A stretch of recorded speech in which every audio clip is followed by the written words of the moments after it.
Bonjour à tous, ici Souda pour une nouvelle vidéo. Aujourd'hui, laissez-moi vous présenter une histoire bien connue, celle d'un duc français qui devint le roi de l'immense royaume d'Angleterre au début du Moyen-Âge. Un duc aussi vaillant que rusé, descendant de Robert le Magnifique, je veux bien entendu parler de Guillaume le Conquérant. Alors pourquoi est-ce que je vous parle de ça? Tout simplement car il est important de comprendre les enjeux de la guerre, qui a profondément marqué l'histoire des relations franco-anglaises, mais aussi de la construction du Moyen-Âge en Europe centrale. De plus, c'est très certainement le point de départ de la guerre de Cent Ans, guerre très connue qui montre le grand conflit entre Français et Anglais. C'est un format un peu différent de celui que j'ai l'habitude de vous présenter, puisqu'on va présenter un personnage du début de son règne à son couronnement comme roi d'Angleterre, en passant bien sûr par toutes les phases qui ont fait de l'homme qu'il était à l'homme qu'il est devenu. Il n'est pas question d'aborder l'histoire comme une suite chronologique, mais plus comme une explication des enjeux qui font que cette guerre l'amène à devenir le roi d'Angleterre. Nous verrons dans un premier temps l'enfance de Guillaume, puis nous allons décrire les différents prétendants au trône d'Angleterre et les motivations qui les animent. Enfin, nous analyserons les différentes étapes qui ont permis au duc de devenir le maître de l'île. Ceci est une vidéo historique que vous pouvez utiliser pour des cours ou bien pour votre culture générale. Cependant, attention, je précise que même si mes sources sont historiques, elles divergent selon l'endroit où vous les lisez et les personnes qui les transmettent ou qui les interprètent. Vous pouvez bien entendu consulter toutes les sources que j'ai utilisées dans la description, elles seront toutes là, vous pourrez vous appuyer pour plus de détails. L'idée n'est pas de décrire toute l'histoire avec tous les points, mais bien sûr de faire quelque chose de général en expliquant bien les enjeux. Afin de mieux resituer le cadre historique, il faut replacer le contexte de l'époque. On est en 1028 quand Guillaume naît. À cette époque, il n'est que le fils du duc.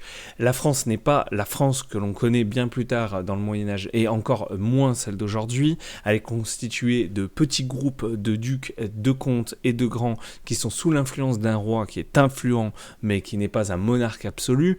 Donc c'est important d'imaginer que à cette époque-là, le duc de Normandie peut être un personnage qui est aussi puissant qu'un roi. Il n'est pas forcément moins puissant, moins influent.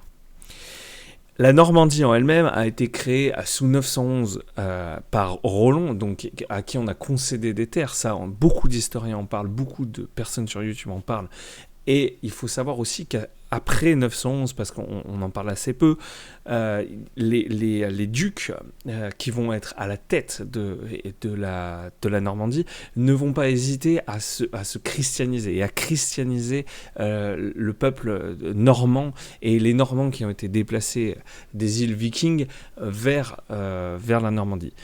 Il faut aussi savoir qu'ils ont construit énormément d'abbayes, ils ont aussi construit énormément de monastères, et globalement, la Normandie est très bien administrée. On sait de sources sûres qu'elle est très obéissante, et que le mixte entre vikings et normands, chrétiens, catholiques, c'est globalement bien fait. Cependant, cette culture normande n'est pas une culture franque, puisqu'elle hérite de la culture guerrière viking, et aussi de la culture chrétienne. Donc il y a une sorte de mixte entre le normand n'est pas un franc, il est un mélange de franc, de viking. Donc il y a des besoins guerriers, il y a des besoins de conquête, il y a des besoins de pillage, mais il y a aussi un besoin de légitimisation que la religion chrétienne appuie grâce à l'appui du pape.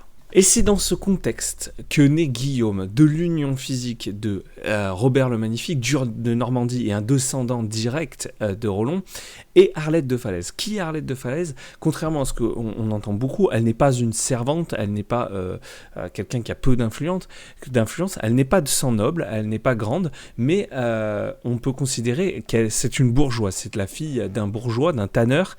Et il ne faut pas non plus minimiser cette relation, en fait, entre Robert et Arlette, puisque c'est une relation qui va aller dans le temps. C'est une relation d'amour, et de cet amour va naître un bâtard. Qu'est-ce qu'on appelle un bâtard à l'époque? C'est un enfant qui n'est pas légitime à la succession, parce que ses deux parents ne sont pas nés de l'union catholique. C'est un mariage à la danoise, on va dire, hein, qui est uniquement un mariage physique.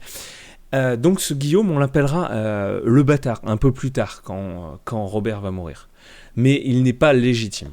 En 1035, Robert part en croisade et sur son retour, il meurt. Mais avant de mourir, il avait été malin. Il n'avait pas d'héritier légitime et il avait fait promettre à tous les barons de son royaume de reconnaître Guillaume à la tête de son empire.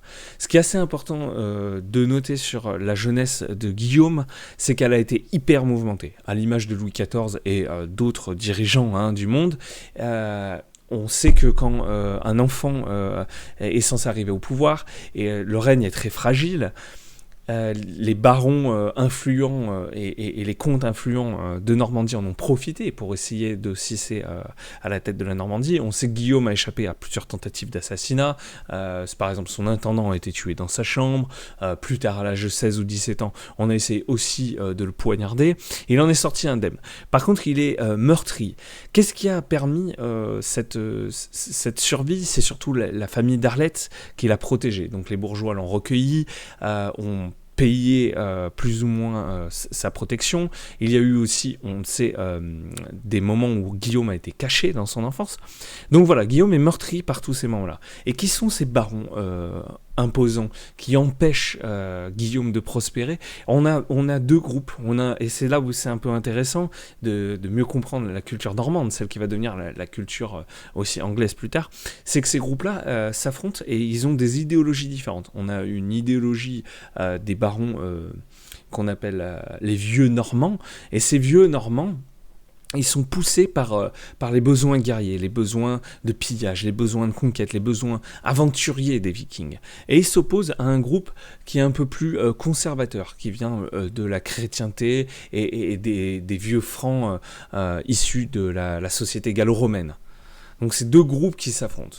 Au final, Guillaume réussit à l'âge adulte à s'imposer et à mater ses barons révoltés et à devenir le maître incontestable de la Normandie. En 1046, il épouse Mathilde de France, nièce du roi de France Henri Ier et du comte de Flandre. Donc ça lui permet d'avoir une alliance avec le comte de Flandre, mais aussi de plus ou moins être dans les bonnes grâces du roi Henri. La société normande est relativement en avance sur son temps et la Normandie est assez bien administrée à l'aide de Guillaume, qui est un excellent intendant. Il va d'ailleurs distribuer des terres à l'église afin de se mettre l'église dans la poche, ce qui est assez malin, parce qu'on sait qu'à cette époque-là, il vaut mieux avoir l'église de son côté plutôt que de l'avoir contre. Donc il va mettre à la tête des évêchés de Normandie des gens qui sont plus ou moins favorables à ses conquêtes et à son idéal. Aussi, Guillaume est très pieux. Il est conscient de l'harmonie de la pyramide féodo-vassalique de son époque. Il n'est pas question pour Guillaume d'aller attaquer le roi, d'aller s'étendre, d'essayer de devenir plus puissant. Et il n'est pas question de revendiquer une terre pour laquelle il n'a pas de revendication légitime de la pyramide féodo-vassalique. Et donc, il est relativement bien considéré par ses pairs parce qu'en fait, il ne va pas être un félon. Voilà, donc il va bien suivre les règles de son temps. On sait aussi de sources sûres que c'est un homme très éloquent, un homme qui va impressionner par sa clarté, par sa prévoyance. Il est aussi très éduqué, la famille de sa mère l'a éduqué dans son enfance. Physiquement, il est assez imposant et fort, il est très robuste et globalement, il est très apprécié, et en Normandie et à l'extérieur de la Normandie. Et à cette époque-là, en Angleterre, on a un roi qu'on appelle Édouard le Confesseur, qui est très très très pieux, et il est globalement assez faible dans sa position, et il a plutôt tendance aux chevaliers et aux hommes qu'il affectionne de promettre le trône d'Angleterre à sa mort. Il est chaste, donc il a choisi de ne pas avoir d'enfants, il n'a pas de relation physique, donc il n'a pas de descendance, et on sait aussi que Édouard est normanophile, il adore les Normands. Il y a passé 30 ans de sa vie. Quand il a été exclu au début, juste avant son règne, il a été exclu de l'Angleterre. Il a passé 30 ans en Normandie. Et donc, il a un feeling avec la Normandie. On va dire que ça se passe très bien en Normandie. Quand il retourne en Angleterre, il place à la tête en 1046, quand il est nommé roi d'Angleterre, des conseillers normands, et il y a un début de conflit entre les Normands qui ont suivi Édouard et les Anglais qui n'apprécient pas particulièrement la présence de ces personnes-là. Et qu'est-ce qui se passe ? Édouard va promettre la couronne en 1051-1052 à notre bon Guillaume, mais il faut relativiser. Il faut vraiment relativiser cette couronne qui lui est offerte, parce que, alors c'est légitimement écrit que ça lui a été offert, mais il a tendance à l'offrir à beaucoup de personnes. Ce qui fait que sa parole est très peu crédible au final. À ce moment-là, dans l'histoire, on connaît aussi l'histoire d'un autre personnage influent qui va être un Clément du trône, qu'on appelle Harold Godwinson. Lui, c'est un duc qui est assez influent à la cour anglaise.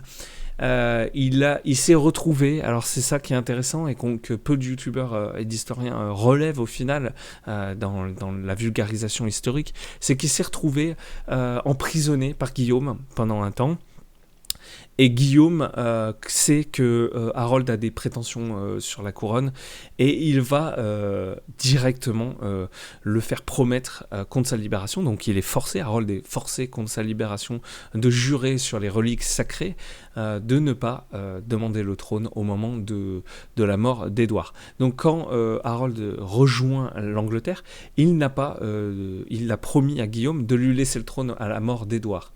Donc voilà, cette promesse est très importante et elle fait partie des points qui vont légitimer la position de Guillaume à la mort d'Édouard.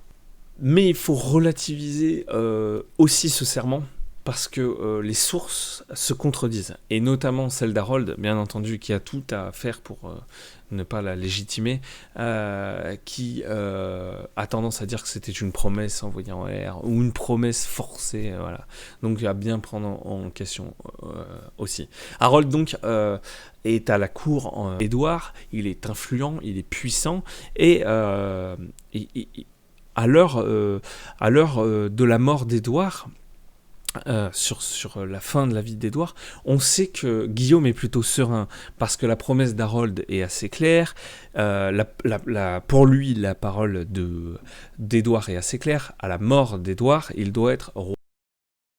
Et on est enfin le 5 janvier 1066, Édouard passe l'arme à gauche, sur son lit de mort on retrouve sa femme, on retrouve quelques conseillers, et bien sûr Harold est en position première sur son lit de mort, et il annonce le lendemain de la mort d'Édouard que Édouard a juré sur son lit de mort que Guillaume n'est pas légitime et que c'est Harold qui doit avoir le trône.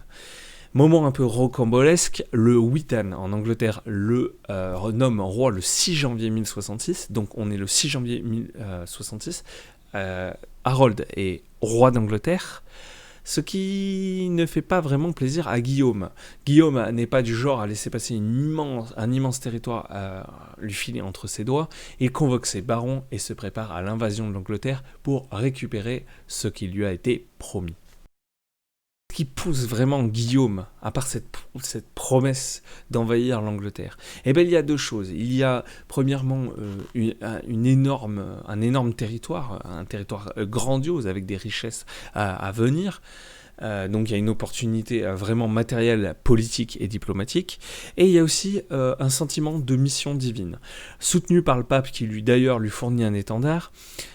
Et lui donne la mission de remettre en ordre la religion en Angleterre, Guillaume sent qu'il est poussé par une mission divine. Donc c'est important ce double caractère. Il n'y a pas seulement pour Guillaume le sentiment de récupérer quelque chose qu'on lui a offert, qu'on lui a donné, et que la pyramide féodo-vassalique et les lois de la société de l'époque lui donne légitimement, mais il y a aussi un sentiment divin, un sentiment religieux. Donc c'est deux choses qu'il faut mettre vraiment en place et en contexte.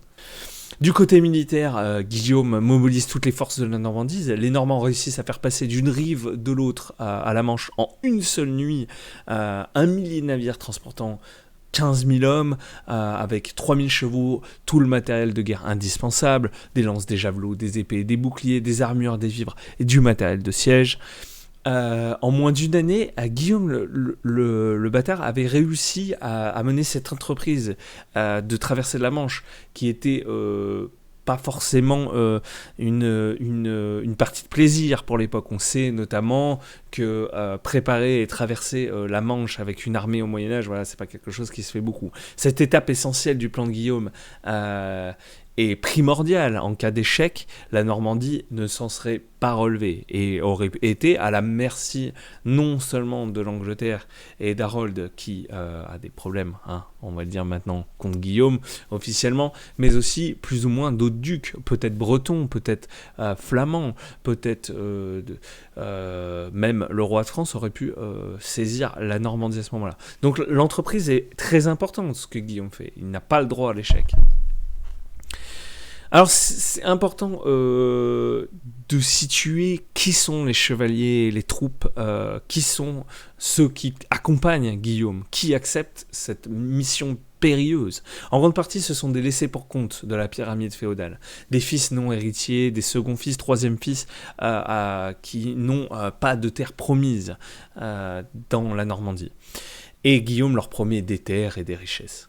Un lien à ce moment-là, et c'est important de le souligner, et ça va être quelque chose qui va être important dans tout le reste du Moyen-Âge, c'est que des liens étroits d'homme à homme vont s'engager entre Guillaume, le duc, et ses vassaux. Des serments de fidélité vont être mis en place, et des serments qui vont être faits sur les reliques sacrées. Enfin, après des vents contraires, l'armée de Guillaume est retardée, mais elle finit par prendre la mer une nuit. Une comète passe, les vents changent, Guillaume met son costume de marin et il traverse sous le bateau que lui a offert Mathilde avec son argent personnel, sa rente personnelle, mais aussi sous l'étendard du pape, il traverse la Manche. Il arrive au matin seul, son armée arrive légèrement après lui. Il débarque le 28 septembre 1066 dans la baie de Penvessé, dans Louis VI de l'Est, avec son armée. Guillaume est surpris d'arriver sur une plage totalement vide. Harold ne semble pas avoir été au rendez-vous. Il n'est pas là, il n'y a pas de défense. Il s'installe tranquillement, il n'y a pas de gêne. Mais en fait, où est Harold ? Eh bien, Harold le sait. Harold sait que Guillaume le Conquérant est en route. Il est conscient que son armée débarque pour lui mettre sur la tête. Mais il est occupé. Il est déjà en train de découdre au nord avec un autre prétendant au trône, Harald. Directement, Harold, à ne pas confondre. Harald est un viking qui est, par des liens assez lointains, possiblement un prétendant d'Édouard le Confesseur, et il lève une armée. Il est accompagné de Tostig, l'ennemi juré d'Harold, qui a déjà eu des conflits avec lui. Il débarque en Angleterre, et une grande bataille fait face seulement 3 jours avant l'arrivée de Guillaume, le 25 septembre de cette année 1066. On l'appelle la bataille de Stamford Bridge. Et cette bataille, sans rentrer dans le détail de la bataille, elle est assez lourde pour les Anglais, parce que les Anglais perdent beaucoup de barons, des troupes sont décimées, la bataille a fait rage, elle a été donc contre des Vikings très sanglante. Et le bon point positif, c'est que Harald est mort. Donc la partie d'Harald est terminée. Harald ne reviendra pas, Harald n'est plus une menace. Harold le sait. Il va, à marche forcée, redescendre toute l'Angleterre pour aller rencontrer notre ami Guillaume le Conquérant, qui est arrivé. Le lieu de la bataille finale a lieu à Hastings, dans la plaine d'Hastings, pas très loin alors je dis la plaine, mais il y a quand même une colline, pas très loin du domaine de Hastings, qui est un domaine personnel de Harold. Ça a été choisi volontairement par Guillaume, plus par provocation qu'autre chose. Ce qui est assez intéressant, c'est que Guillaume est là bien avant Harold, mais pourtant c'est l'armée anglaise qui est mieux placée. L'armée anglaise est en haut d'une butte au moment de la bataille, donc la bataille d'Hastings. Les deux armées, le 14 octobre matin, les Anglais sont placés en hauteur. Les Anglais, alors moment un peu intéressant, c'est que les Anglais sont fatigués, mais la motivation est là. Pour personne en Angleterre, il n'est question de tomber sous la domination d'un duc étranger, donc plus ou moins il y a une motivation qui est assez forte. Guillaume est en bas de la colline. Le 14 au matin commence enfin la plus grande bataille du Moyen-Âge. Dans un premier temps, les archers de Guillaume n'arrivent pas à atteindre leur cible. On sait qu'ils s'approchent de la butte, mais les cibles, les archers, malgré des tirs en cloche, ne touchent pas. Par contre, ils sont sous le feu des javelots anglais. Profitant de la situation élevée, les hommes d'Harold répondent aussi avec toute forme d'armes de jet, des javelots, des épieux, des haches courtes. On leur jette aussi des bâtons et aussi des pierres. Voilà, donc plus ou moins la première partie de la bataille, on va dire jusqu'à midi, 11h. On sait qu'entre 11h et midi et demi, il y a une coupure où les Anglais et les Français prennent le temps de se reposer. Cette première partie est plutôt négative pour les Normands, hein, qui n'arrivent pas à percer les lignes anglaises, qui n'arrivent pas à passer outre les murs de boucliers, et quand ils arrivent à enfin passer les murs de boucliers, ils tombent sur une rangée de javelots, et donc ça ne se passe pas très bien. Ok. Guillaume charge avec des fantassins, ça fonctionne pas, il envoie des cavaliers plutôt que prévu dans sa stratégie, ça ne se passe pas très bien. D'ailleurs, une rumeur dans les rangs français commence à circuler, on croit que le duc est mort, personne ne trouve le duc. D'ailleurs, on pense maintenant qu'il avait changé de monture, et c'est sans doute pour ça qu'on ne le retrouve plus. Il perd son bouclier, mais un moment de lucidité dans la tête de Guillaume arrive, il relève son casque, il s'arrête sur ses hommes les plus proches, les menace de leur trancher la tête s'ils ne vont pas se battre, il les interpelle et dit « Regardez-moi, je suis vivant, je serai vainqueur avec l'aide de Dieu, qu'est-ce qui vous incite à la suite ?»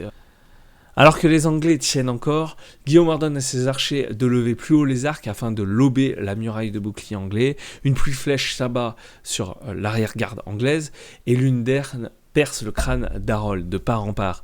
La bataille fait encore rage jusqu'au soir, mais les Anglais finissent par lâcher. Guillaume l'emporte enfin en une journée d'une guerre.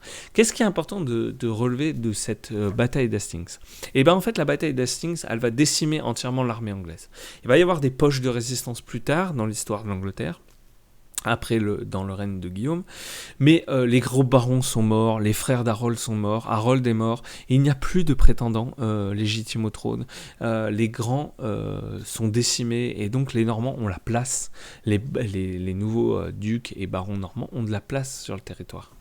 Le 25 décembre 1066, il est couronné roi dans l'abbaye de Westminster. Sans doute l'histoire la plus rocambolesque de cette période, puisqu'on sait qu'au moment de son sacre dans l'église, le peuple londonien crie « Hurrah, hurrah, Guillaume !» Et c'est ce qui va déclencher une panique sur les soldats normands qui sont restés à l'extérieur de l'église, mais aussi à l'extérieur de la ville, puisqu'on pense qu'on va massacrer Guillaume, que ces cris sont des cris d'un massacre. Et donc ça va créer un événement de panique où les soldats vont tout simplement massacrer et brûler une partie de la ville et massacrer une partie des habitants, alors qu'en fait c'était des exclamations de joie. C'est l'anecdote un peu amusante de cette histoire. Pourquoi on raconte l'histoire de Guillaume le Conquérant? Pourquoi Guillaume le Conquérant est important? Parce que Guillaume va s'installer en Angleterre, il va faire notamment une série de réformes, dont certaines sont toujours en place, et il va profondément changer la culture anglaise, mais aussi cette culture anglaise va aussi se déporter en partie en France, puisque le siège de Guillaume sera toujours en Normandie, et donc il va y avoir un mix, très fort de ces deux cultures, et on le sait plus tard par les Plantagenets, le territoire normand de Guillaume et de ses descendants va s'élargir, et donc la France va être énormément affecté.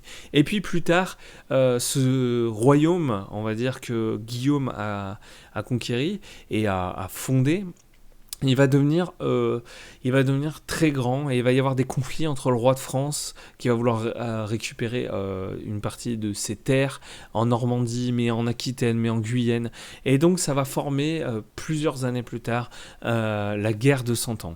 Et cette guerre, elle a énormément affecté les relations franco-anglaises, et c'est pour ça que cet épisode est très important. Merci à tous d'avoir regardé la vidéo, j'espère que vous avez profité des informations pour parfaire votre culture et votre connaissance sur ce sujet. Je ne sais pas si vous avez l'habitude de regarder mes vidéos, je vous encourage à rejoindre le Discord, rejoindre l'Instagram, on y trouvera des conversations sur cet épisode, mais aussi sur les autres vidéos de ma chaîne. N'hésitez pas aussi à rejoindre mon Twitch TV où on peut en débattre et parler énormément d'histoire. Voilà, vous retrouverez toutes les sources dans la description bien entendu et je vous remercie pour le temps que vous avez passé avec moi.